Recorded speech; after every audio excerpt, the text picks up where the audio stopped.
சாரா.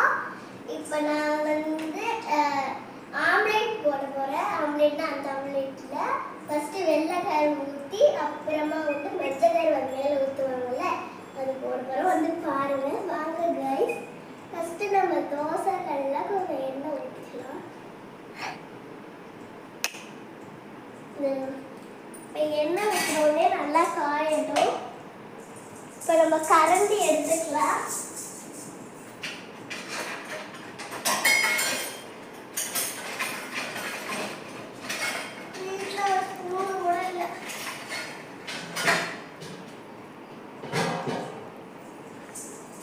இப்போ நம்மள்கிட்ட வந்து குட்டி ஸ்பூன் தான் இருக்குது, இது வந்து நம்ம அட்ஜஸ்ட் பண்ணிக்கலாம். இப்போ வந்து நான் இது எடுத்துக்கிறேன்.